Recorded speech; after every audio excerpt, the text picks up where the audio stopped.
Bonjour à tous et bienvenue dans le podcast de Productivio, le podcast qui vous donne des trucs, des astuces, des pistes de réflexion pour vous permettre d'être plus organisé, pour trouver votre essentiel, le réaliser avec efficacité et ainsi créer votre vie avec intention. Je suis Priscille Livenet, l'animatrice de ce podcast. Aujourd'hui, nous allons travailler dans la catégorie carrière de ce mini Productivio et nous allons voir comment nous pouvons développer notre réseau en 3 minutes par jour. Quand tout va bien dans votre vie professionnelle, il y a de fortes chances pour que vous pensiez que vous n'avez pas besoin de développer votre réseau ou de développer vos relations.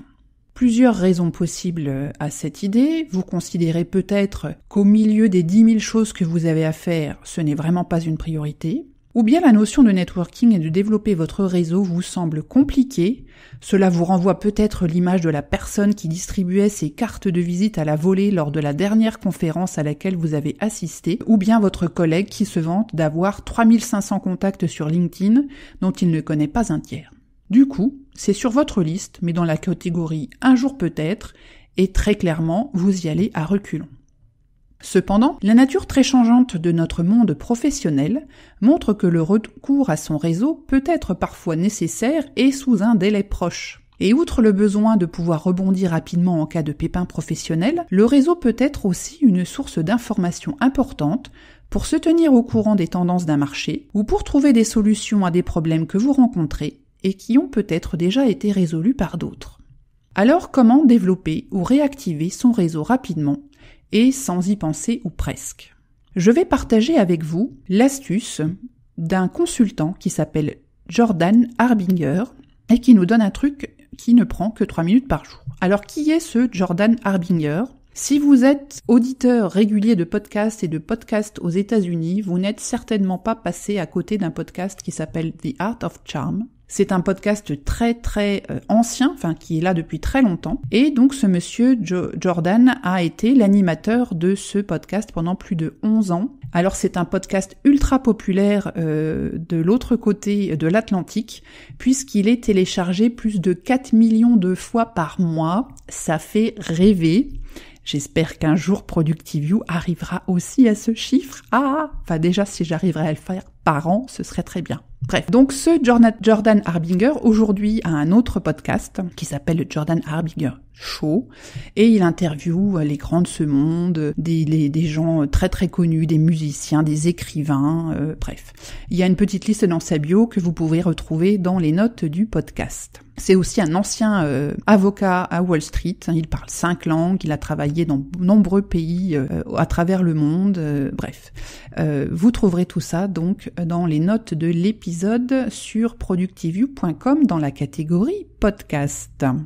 Alors, qu'est-ce que c'est que ce truc, la technique ? Il nous conseille de prendre notre téléphone, d'ouvrir l'application de SMS et d'aller tout à la fin de la liste de messages pour trouver des personnes à qui nous n'avons pas parlé depuis longtemps, voire parfois depuis plusieurs années. Alors, si vous avez l'habitude, comme moi, de nettoyer votre boîte de messages, peut-être que vous n'allez pas les retrouver, mais vous pouvez tout à fait faire la même chose en prenant la liste de vos contacts dans votre téléphone, et puis vous la parcourez et vous regardez les personnes, la liste des noms et les noms que vous n'avez pas contactés depuis fort longtemps. Et donc on va sélectionner une personne et lui envoyer un message du genre « Bonjour Jean ». Utilisez toujours le prénom pour que le destinataire ne croie pas que c'est un spam ou un message automatisé. C'est votre nom-prénom, donc moi je dirais c'est Priscille Livenet, c'est important de le rappeler parce que le destinataire, peut-être qu'il a perdu votre numéro, ou il a même jamais enregistré, ou il a changé de téléphone, bref, donc il faut quand même qu'il puisse vous reconnaître. Suite du message, que deviens-tu ou que devenez-vous en fonction de vos relations.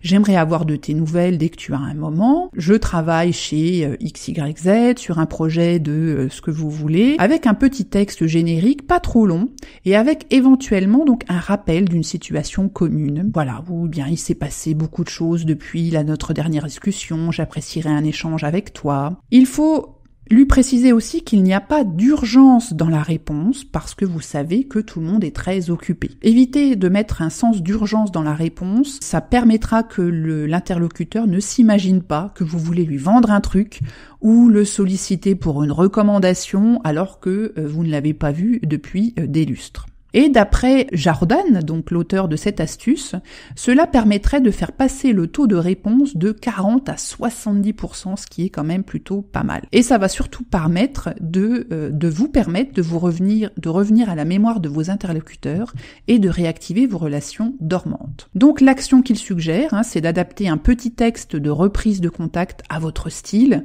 au type de contact, et de vous organiser pour envoyer entre 3 et 5 messages par jour, chaque jour de la semaine, entre lundi et vendredi par exemple, plutôt que de regarder vos réseaux sociaux, Instagram et compagnie à la pause. Ainsi, ça fait entre 20 et 25 personnes avec lesquelles vous allez reprendre contact et vous pouvez espérer ainsi avoir 10 à 15 réponses, ce qui est plutôt pas mal. Si on cumule ça au fil des semaines, il y a de fortes chances que l'avenir vous montre que cette petite action quotidienne a beaucoup de valeur. C'est rapide et vous permet de vous reconnecter rapidement avec vos anciens contacts avant que cela devienne une nécessité urgente. Alors, chers auditeurs, à vos téléphones, aujourd'hui lundi, allez-y et je vous souhaite une pleine réussite. J'espère que cette astuce vous aura plu. N'hésitez pas à la partager avec vos collègues, par exemple. Vous pouvez aussi me soutenir en mettant une note, une revue sur iTunes, qui me ferait extrêmement plaisir. Bien évidemment, me supporter via la plateforme Tipeee. Voilà, c'est tout pour aujourd'hui. Je vous dis à très vite. Bye bye!